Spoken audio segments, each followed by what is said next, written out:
I've known my guest for me longer than either of us would care to remember.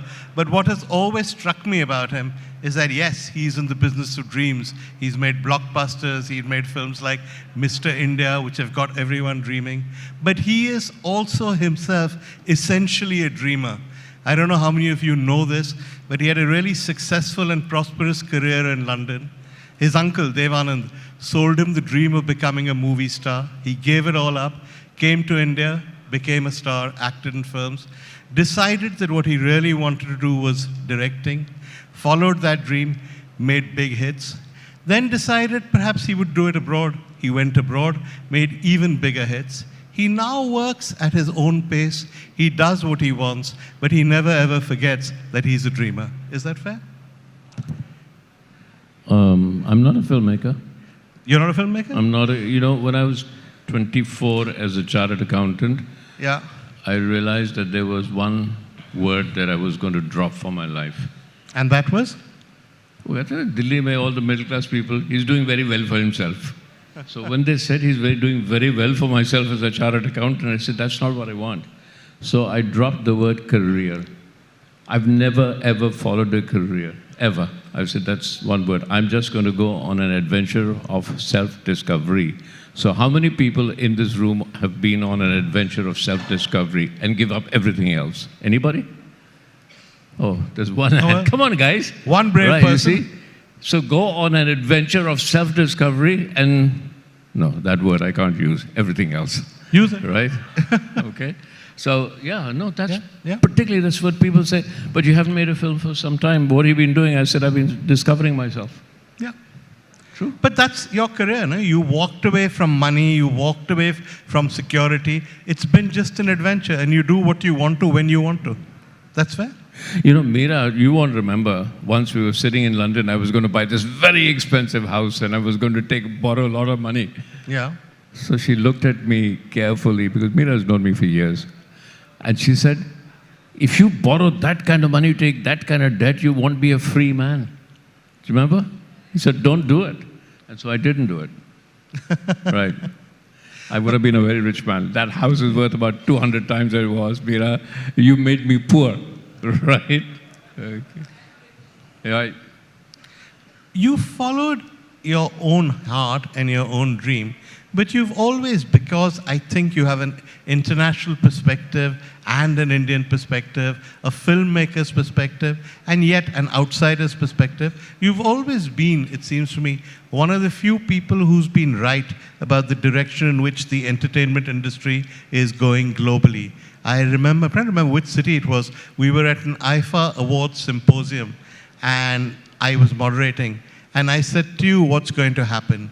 And you said the future of cinema is not Hollywood, it's not India, it's global cinema. A day will come, and I remember this quote exactly, when Spider-Man will swing from his web, come down, take off his mask, and it won't be the kind of Peter Parker you're used to. It'll probably be an Asian guy. And at that stage, the idea of a superhero who had an Asian origin seems so unlikely. It may not have happened with Spider-Man, but it's come to pass. The whole Marvel universe is full of people from all over. Black Panther, which has taken black superheroes who we never thought were possible, is the highest grosser of these superhero films. So tell us where you see the world going. I think the winds of change are coming, and they're coming harsher and stronger than we believe they are. I think even now, when we talk about Marvel movies, we talk about Black Panther, it's still a white man's point of view. Yeah. It's still a Western point of view because the white man has controlled us for so long. What we're going to happen in that context is that Asian films, African films, all of them will come from a different narrative. The narrative has to change. In this world, in many, many ways right now, the narrative is still Western. That's where the winds come from. When the narrative changes, the true change will happen in culture, right? Of course, we'll come to a global culture. That's what I said to you at that time, 20 years ago.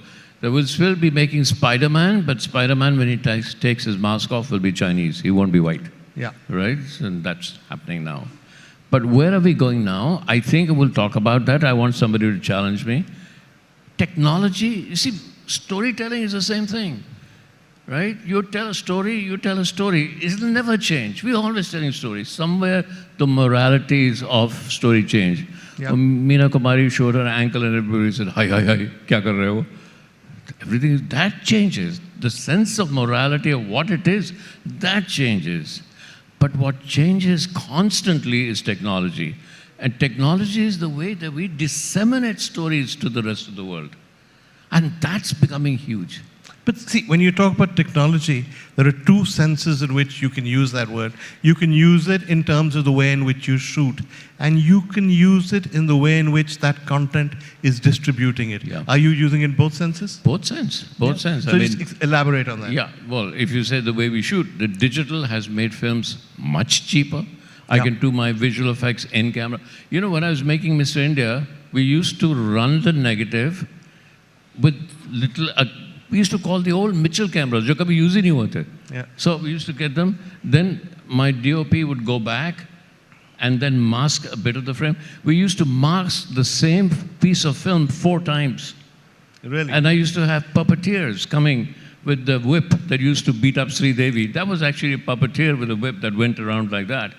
That's how we made Mr. India, you know? Yeah. Now I don't have to do anything of that. The digital has allowed me to do anything that I want on screen. And the digital has allowed me to do it while I'm filming.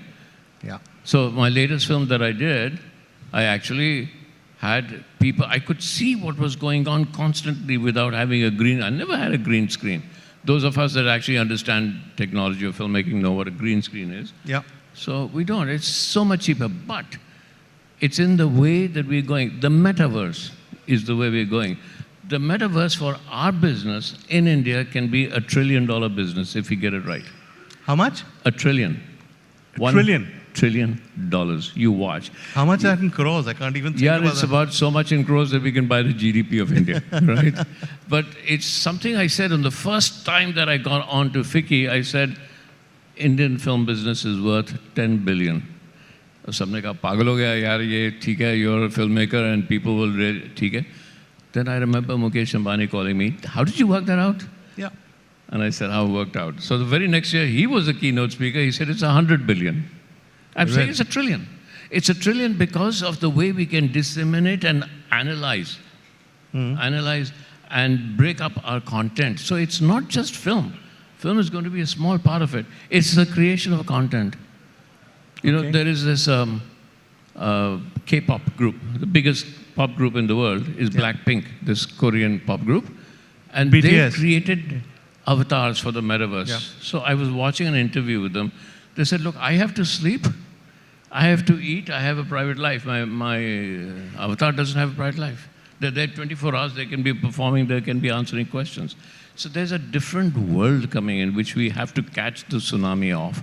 And that's worth content. I'm not just saying film, I'm saying content, the creation of content is going to be worth $1 trillion. I'm saying that, and it will be.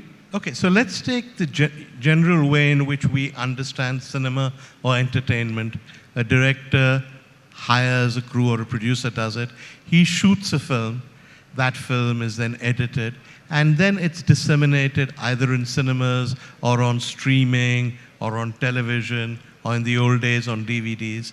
You're saying that that model may continue, but it's going to go far beyond that? Say it again, sorry. You're saying that that model will continue, but the future will go far beyond that? Yeah. Explain that. You know, Mr. India, how many of you did not see Mr. India? One? No, just one? One. Okay. When everybody says to me that Mr. India was India's first superhero film, it wasn't. It was a kind of a superhero film, but the thing that keeps Mr. India being popular, it was a universe of characters. Yeah. People we forget. There was Daga, there was Teja, there was Mogambo, there was Hawaii, there were like 20 characters. There was Calendar. In fact, if you go to Bangalore, there's a restaurant called Calendar Khanado. Really? Okay. You know, yeah. I don't know that. So it was a universe of characters. So what we have is what Marvel is doing is creating a universe of characters. Each character then becomes an avatar of its own. Each character develops a personality of its own. So we are heading in a different way where we take a certain story, like Mahabharata. Like what? Mahabharata. Yeah. Mahabharata is a universe of characters, right? Mahabharata in itself can be a huge business. If I was making Mahabharata today, or if I was making something like this today, I would open the world I create, I would open it up to anybody. You take this world, you create a world upon my world, but as long as you let others create a world upon your world. And then what you're doing is you're following nature, you're creating a rainforest. Out of that rainforest, it starts to grow on its own. Yeah. And just, I was at a conference of IP and somebody asked me, what do you tell your lawyers these days? I said, in the future, can you get me IP for 15 minutes? That's all I need, 15 minutes. That's it? Not 75 years, 15 minutes. If I cannot disseminate my product in the metaverse in 15 minutes, then somebody else will take over. Okay. Okay. We're talking about the idea of a metaverse, of a family, of a universe, and we're talking about India. As far as I know, it's never been done in India. Has anyone taken like a character from, say, Mr. India or any other film and built another film around him? I don't think so. Too much echo. Yeah, I know, the audio is not great. I don't think anyone has built a universe around characters in India before, have they? No, it's easy to do. If you make Mahabharata, you got to... So let's take Mahabharata as an example. Assuming I came to you with an unlimited budget, and I'm not going to be able to do it, but maybe Mukesh Ambani can do it. There are a lot of people who can do it. And we gave you the Mahabharata and said, create a universe around it. What would you do? I would just create a platform called Mahabharata. Yeah. Yeah, and I would tell individual stories. In streaming, in cinemas, what else? Streaming, cinema, multiverse, any new technology that comes. And I would allow people to create their own Mahabharata. We can go back. There was no one Mahabharata. The Gutenberg press came in, and the moment you had to publish it, you had to create one Mahabharata. Usse pehle, Mahabharata was a spoken idea. Yeah.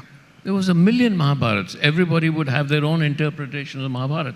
So now we have that opportunity in the metaverse, in the new technology, of opening Mahabharata out to people telling the Mahabharata in their own way. There was no one way. There were a million ways to tell Mahabharata, till we had to compress it to telling a story in one book or two books or three books. Now it's open again. When you say that we can become a $100 billion industry, what do we have to do to get there? The great thing about India is, A, free our minds. Yeah. Right? 2, what we have to do is we have the technology, we have the technologists, we have all of that here in India. My guess is we'll do it. We'll do it. We just have to free our minds. That's what creativity is about, is freeing your imagination. You've worked all over the world, so you're the right person to ask this question to. How does creativity in the Indian entertainment industry compare to the world? Compared to the rest of the world? Compare to the rest of the world? Well, I think we're very creative people. We are a land, we are a land of great storytellers, and we tell stories all the time. Constantly, you pick up the newspaper and you think you're reading news. No, you're reading a story. You pick up the next paper, everything is a story. We are amazing storytellers. But from a filmmaker's point of view, from the time that I say action and I say cut, I'm in the zone of a filmmaking. The politics of what goes on before you can get to action and the politics of what happens after you say cut is different all over the world.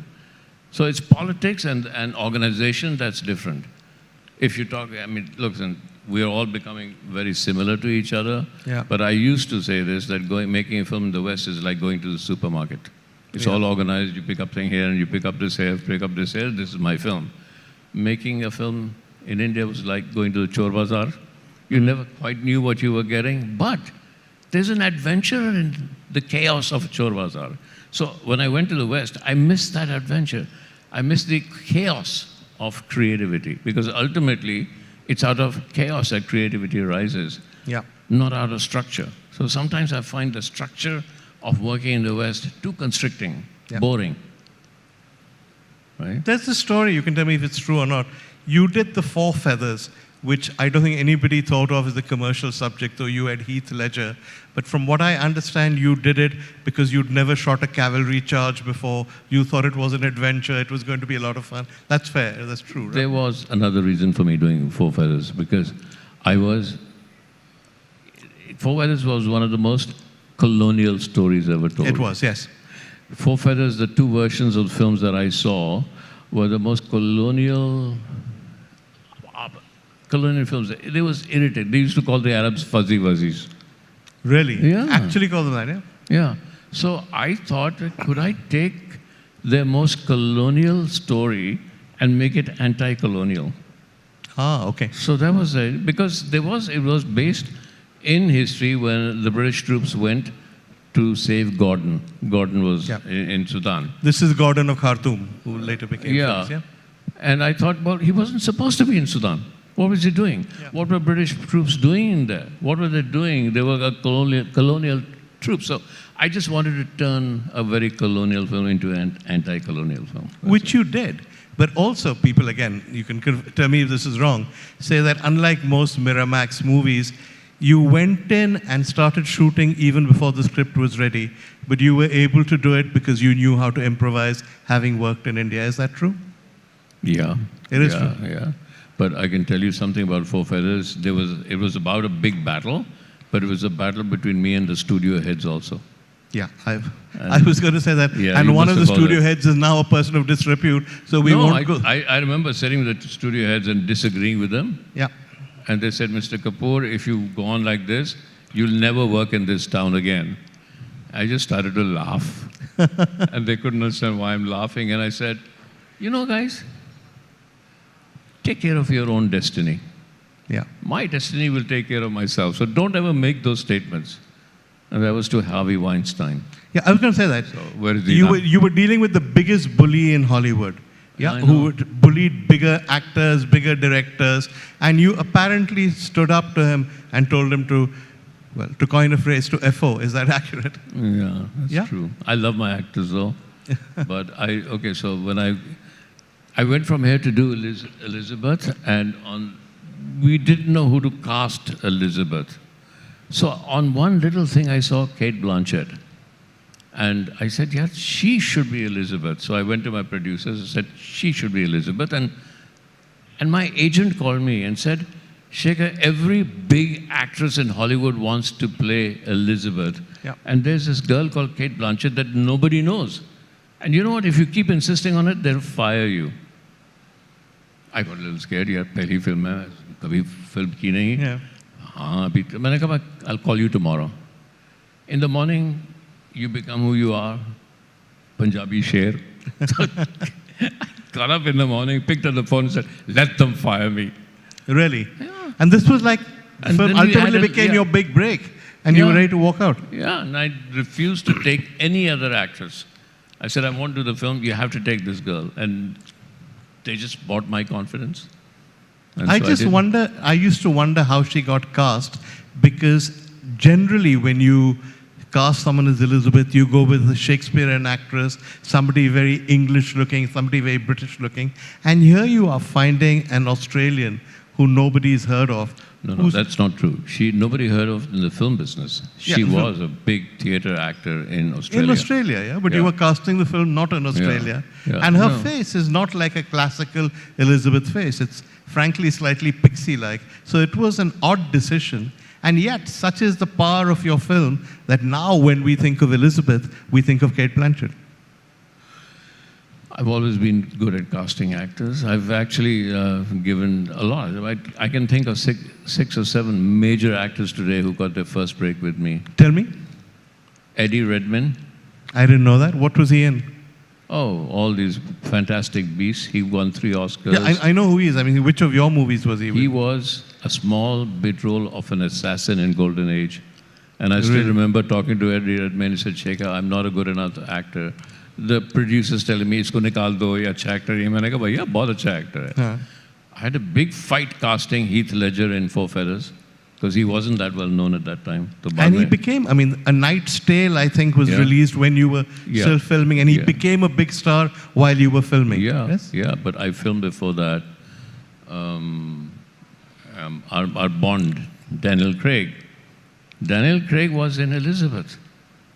I didn't know that. Yeah, I can't Daniel remember. Craig was in Elizabeth. He played the assassin who comes to shoot the Queen. He was there in Really? Elizabeth. Yeah. Really? The girl that plays Mrs. Presley in Elvis, Yeah. plays his wife, right, was in my series Will. That was her first break. Wow. So it's like there's an adventure in casting people that nobody knows, Yeah. and exploring them and giving them a chance. But you come from India, your background, at least when you did Elizabeth, was mainly Hindi cinema. What gives you the confidence to go in there and tell these guys who've been doing this all their lives, this is the right person? I know you've never heard of such and such person, but I think he or she is right. Where does that confidence come from? Meera Nair. She did it before I did. So she was there, right? Yeah. No, it's just, if you believe in something, you might as well believe in something. That's what I say. If I had believed in having a career, I may not have done it. Yeah. I've never, ever been scared of losing. I've never been scared of losing. ठीक है. But I've been afraid of doing somebody else's bidding and losing. At least let me lose in something doing something I believe in. Then I don't mind losing. But to lose because somebody else is telling you what to do, and then you do that, and then you lose, you'll never forgive yourself. True. How spontaneous are you as a filmmaker? I've mentioned the Four Feathers experience, but people who shot with you say that when you go in, you have an idea, and the script is there, of what the scene should be, but you shoot it many different times in many different ways, and they're not sure which version will end up in the final cut. Is that accurate? I've never done that. Here's what I do. I am like anything else, I plan like I'm going to war, as if the bullet can come from any time, like a general going to war. And then when I get to the set, the moment must give me the first idea. The moment has to play itself because the moment makes the film. So I find any which way to put myself into chaos. I panic. I tell myself, today, Shekhar, today they'll all find out that you were a con man, right? So I keep telling myself all of these things so that when I get to do my first shot, I have absolutely no idea. Despite days of planning, I have absolutely no idea what to do. Because panic to me is the fundamental driver of creativity often. So when you panic, you don't know anything. All you're doing is getting your ego out of the way. Yeah. You're getting your mind out of the way. And then things start to emerge. So Kate and I used to have this joke. And I said, okay, Kate, so what do you think you want to do with this shot? She says, Shekhar, you're doing it again. You're panicking yourself. I said, yeah, I don't like, because we all believe that structure works. Yeah. There is no structure. Structure is our greatest illusion. Control is our greatest illusion. There's only chaos.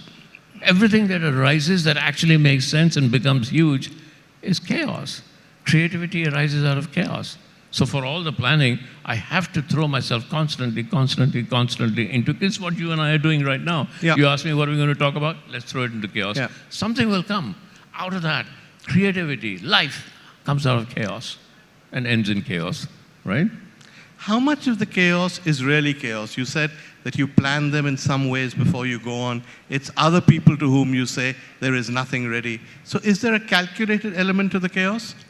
Yeah, it has to be. You have to create it because you are spending $500,000 of somebody else's money every hour.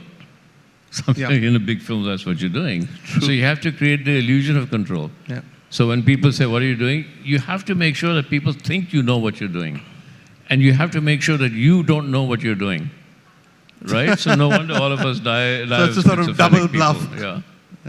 Yeah, because if I know, did Picasso know the painting that he was going to paint? Yeah. Right? Now, if he knew the painting that he was going to paint, why would he paint? You only paint because you don't know. Right? You don't know. That first, each brush stroke is a moment of self-discovery. So why do art? Why leave chartered accountancy when I used to do it if there's no moment of discovery in every moment that you are creating? That's what it's all about. Okay, interesting. It's an interesting process. I don't know any other director who works with that process. So that's pretty much your own style, huh? I don't know, but I do. That's all right. And it works. Yeah. Okay, couple of questions that I didn't think you wanted to talk about. I'm going to ask them anyway. The first is, you're the first person I've interviewed, and you say to them, you know, you've had this film released, and everybody's talking about it. Let's mention the film. And you say, I don't want to talk about it. No, So well, why don't you want to talk about your new movie? Well, it's doing really well, Yeah. but nobody here has seen it, right? Yeah, but I think they're curious about it. We're now, like, as you said, in a global information age, so everyone knows Jemima Khan is involved. Everyone knows the film has created a great sensation. It's all over Twitter. My friend Satnam Sanghera, the British journalist, tweeted, I cried after seeing the film. So we're not in such a backwater in India. Right. We do see this stuff. No, what's love got to do with it? The reason I wanted to do it, because the main character is a girl addicted to Tinder. Yeah.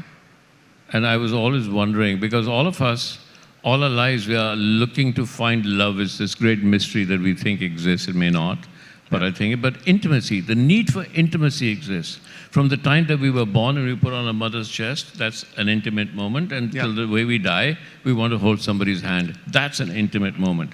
It's a lifelong search for intimacy, and we just confuse ourselves. So it was... Hang on, I'm going to stop. You're saying that when we say that everyone is searching for love, it's not necessarily love they're searching for, it's intimacy. It's intimacy, yeah. Because That's we have a fundamental desire to share. The fundamental desire of all human beings is to be intimate with something, or somebody, or with your environment. And so I was very keen to explore the story of a girl that is looking for intimacy in constant casual sex. Can you find intimacy? Can you find in love? The main character is that, as reflected against her best friend who's getting an arranged marriage. So for me, that arranged marriage became a reflection of the modern world. Yeah. Because I wouldn't dare be on Tinder.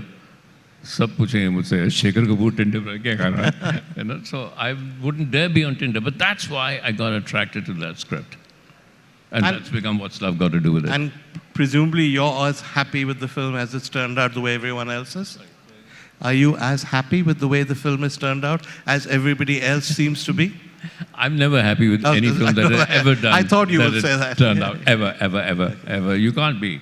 And it's only when I convince myself that I can only watch my film again when I've convinced myself that I didn't make it. Yeah. It's not my fault. Then I can see it dispassionately. Otherwise, you're still looking at every film, every cut, and saying, oh, this was wrong. That's not how I should have done it. That's the process of evolution. The process of creativity doesn't stop with the end of the film. Yeah. You know? Well, even with Van Gogh, when he painted the sunflowers, I'm told they had to snatch the painting away from him because he wanted to start off all over again. So that's the nature. Your nature as a creative person is, your creativity cannot, there's no end to the creativity. There's no end point. And the second question, which I didn't tell you I was going to ask, but which everybody wants to know the answer to, is, are you going to make a Hindi film? Am I going to make a Hindi film? Yeah. Do you have a Hindi film? Is there a Hindi film in your future? Are there any producers here? See, not one hand went up, said, Shekhar, come make a Hindi film. How many of you want me to make a Hindi film? Well, there you are. Eh? Really? Okay, then I'm going to make a Hindi film. I promise. I promise it. Yeah, absolutely. That's something to look forward to. Ladies and gentlemen, Shekhar Kapoor. Thank you, sir. Thank you very much. Thank you very much, Mr. Kapoor. Just the sheer range of your filmmaking is unmatched, unparalleled.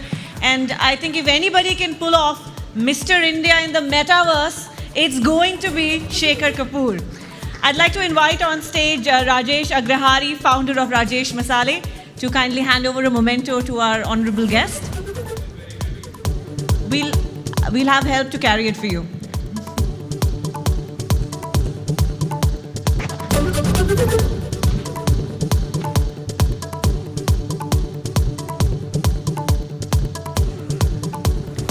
A massive round of applause for a once-in-a-generation filmmaker. Thank you so much.